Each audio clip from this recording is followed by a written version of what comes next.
জাতীয় পর্যায়ে লিগ পাওয়ার দৌড়ে ২২ বছর পর সম্ভবত বন্ধ হয়ে যাওয়া খাতাটাকে খুলতে চলেছে ইস্টবেঙ্গল। যে পর্যায়ে গিয়ে দাঁড়িয়েছে, বলা যেতে পারে যে ইস্টবেঙ্গল এবার আইএসএল প্রথম ট্রফি আনতে চলেছে তাদের টেন্টে। এ বিষয়ে যেটা বলার একটাই কথা, যে আজকের ডার্বি ছিল মোহনবাগানের কাছে নিশ্চিত জয়। ইস্টবেঙ্গলের পক্ষে ড্র করলেও চলতো, জিতলে তো কথাই নেই। কেননা পয়েন্টের নিরিখে দুটো দল একই জায়গায় থাকলেও শুধুমাত্র গোল পার্থক্যে এগিয়ে ছিল ইস্টবেঙ্গল। তাই এই মুহূর্তে মোহনবাগানের জেতাটা ছিল খুবই জরুরি। অথচ সেই জায়গায় মোহনবাগান কিন্তু জিততে পারলো না। তার চেয়েও বলা যায় যে ইস্টবেঙ্গল তাদের নিশ্চিত জেতা ম্যাচ মাঠে ফেলে দিয়ে এলো। বিশেষ করে শোয়েবার এবং বিপিন সিং শুরুতে যেভাবে একের পর এক গোল মিস করে গেল, যা না দেখলে বিশ্বাস করা কঠিন।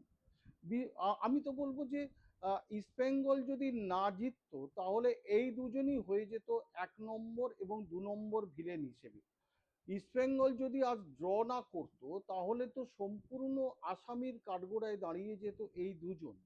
বিশেষ করে বিপিন সিং এবং শোয়েবার যে ধরনের একের পর এক গোল মিস করে গেলেন, যা না দেখলে বিশ্বাস করা কঠিন।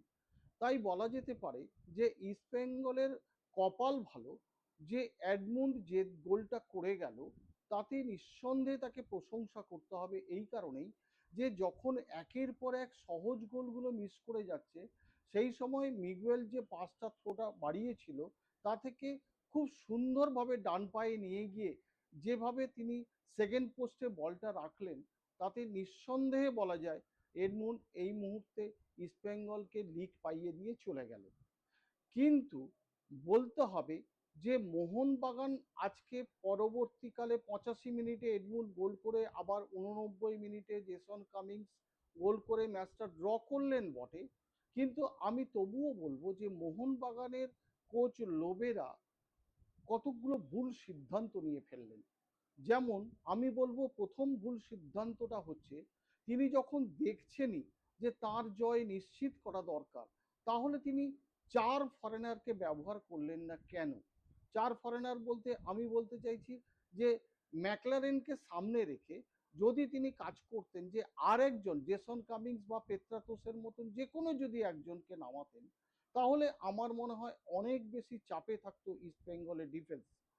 আর একটা কথা যেটা বলার আছে, যে আপনি যখন রবসনদেরকে নামালেন, তখন আপনি এত দেরি করলেন কেন? যখন বুঝেই গেছেন যে ম্যাচটা আপনার কোনো মতেই গোল আসছে না, তখন আপনি অল আউটে চলে যান। তাও করলেন না। করলেন কখন? না, ফোর্থ মানে পিরিয়ড যখন শুরু হচ্ছে তখন আপনি গোলটা মানে নামালেন এই রবসনদেরকে এবং কামিংসকে। এই ভুলগুলো, আরেকটা ভুল আমি বলবো যে এই কারণে যে মনবীরকে তোলাটাও ভুল হয়েছে। কেননা মনবীর দুটো উইং, এই মনবীর এবং লিস্টন কোলাসও বলতে গেলে প্রথম থেকেই ইস্টবেঙ্গলকে যেটুকু চাপে রেখেছিল এই দুজনের দুটো উইংস। অথচ সেই উইংসকে আপনি এক জায়গায় বন্ধ করে দিলেন মনবীরকে বসিয়ে দিয়ে। আমার মনে হয় মনবীরকে বসানোর কোনো যুক্তি ছিল না। মনবীরকে না বসিয়ে অন্য যদি কাউকে বসাতেন, তাহলে মনে হয় অনেক বেশি কার্যকরী ভূমিকা নিতে পারতো মোহনবাগান। যাই হোক, মোহনবাগান এখন ২১ তারিখের দিকে দুটো দলকেই তাকিয়ে থাকতে হবে।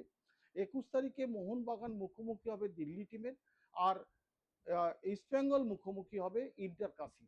বলা যেতে পারে যে এই দুটো ম্যাচে মোহনবাগানকেও যেমন জিততে হবে, ইস্টবেঙ্গলকেও তেমনি জিততে হবে। ইস্টবেঙ্গল যদি না জেতে এবং মোহনবাগান যদি জিতে যায়, তাহলে কিন্তু লিগ চলে গেল আবার মোহনবাগানের দিকে। যদিও ধরে নেওয়া যায় এই স্বপ্ন মনে হয় না আর ভাঙতে দেবে লাল হলুদ শিবির।